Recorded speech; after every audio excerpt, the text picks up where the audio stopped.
So excited to have world champion AnnMaria. How are you, AnnMaria? I'm just great. We're back here again. It's been a few years, but I'm so excited to have you here so we can share a little bit about what you've been up to. A lot of exciting things. Yeah, since the last time I was here, I've moved, I think, several thousand miles away and started another company in another country, but it's been a good couple of years. What I love about your story is that it's far beyond just being a super athlete. It's all of the great things that you're accomplishing. I mean, Forbes has listed you as one of the most, I would say, impressive, powerful women, on the rise. And education, you're big on education and children, just as I am. So that really is a big, big thing that's happening now with you, right? Well, yeah, that's why we named our company Seven Generation Games, because the thing that you can most do to affect the next generation, I think, is to educate this one. And we spend so much time at the very short term, looking at our stock price is going to go up next quarter and not looking at how the things we do are going to affect our children and their children. And I think we'd all be in a lot better shape if we thought about that. And everybody's waiting for somebody else to do it. It's funny. It's like in judo once, I was at a Black Belt Association meeting, and I said to my friend, does it seem like the old people in charge are less of a pain in the ass than they used to be? And he looked at me and he said, AnnMaria, we're the old people in charge now, which is a scary thought. I mean, I would hardly call you old. I just think you're very powerful in a very quiet way. So it's a nice way that you've moved and changed and shaped lives. 2 years ago we had met. You were doing great things then, and you're doing so much more for children. So it's a big thing, because when you can prevent situations, whether it's addiction or safety issues, you do that through your games, right? Yes, the latest thing we're working on is a prototype for kids who are at high risk. For example, kids whose parents are addicted to meth or opioids. And normally, if you found drugs in the house, you would go to your mom or dad and say, what do I do? But if they're your mom or dad's drugs, or if you come home and mom and dad aren't around and there's a party going on, what do you do? And so we're actually taking the same technology we did to make educational games to teach math and using that to make educational games to help kids in really tough situations. And see, that's kind of my thing that I think I got from sports a lot too, that you can take something and consider a disadvantage, or you can turn that to be an advantage. I mean, judo is all about that.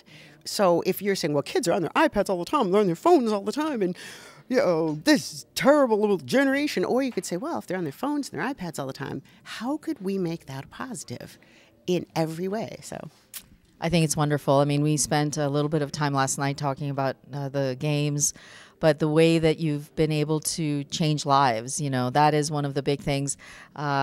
You're with family, you're very close, so this is good. It's a positive, right? Yes, it is. And, I tell my girls all the time, and I know I told you this before, that I have a PhD and a gold medal, and one of those things lets us live by the beach in Santa Monica, and it's not the PhD. I mean, it is the PhD. See?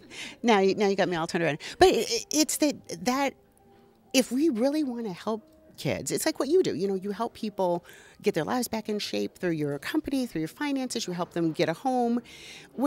Sports are great. All right, I do love sports, no question about it. But how you could change somebody's life is if you could give them education. Like with the games, one of the things we look at is those kids often, they learn 5 plus 5, they learn their numbers, they learn to count, but then they get to a part where math is a little hard. And they start to think, oh, I suck at math, I'm not good at school, and it's just a downward slope. And we try and intervene then. So if we could just change that, so you could think, oh, yeah, I could do math. Yeah, it's not that hard. And I'll stay in school because my mom really wants me to. And you graduate. If you change kids' lives, if you change that trajectory, just think how much of a difference it makes. I mean, if you had, dropped out of high school, where would you be as opposed to where you are now? I think that college and education, as much as I really didn't want to go to college, it was the most memorable period of my life, and friendships as well as learning. This is a very exciting day for you as well as a mother. Your daughter, Ronda Rousey, she's going to be joining us.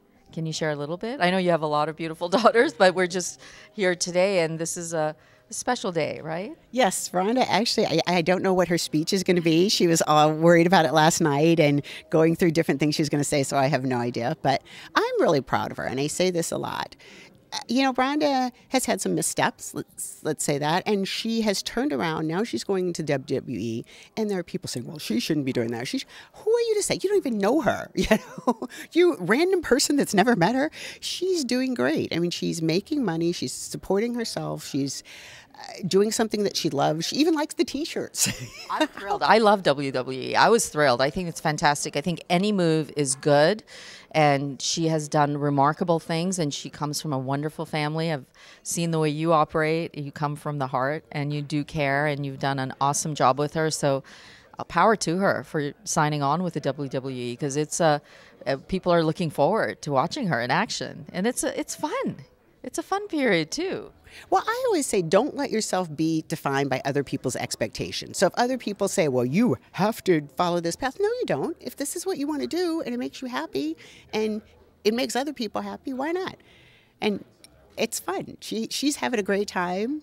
They had the event in Anaheim, and my little niece had just turned 6, so she took her out and they played the Frozen theme at the whole Anaheim Stadium, and Rhonda and Amelia did cartwheels around and danced around. Life doesn't have to be that serious all the time. I know. I think it's wonderful that she chose this path. I really do, and I think that it's exciting. I think it's great for women, for girls to watch her in action, and she made a good choice. She made a great choice, and I just want to thank you for joining us here. I really do, with ANGT TV, and we are blessed to have you here. Oh, well, thanks for having me. That was so kind of you. Thank you so much, AnnMaria.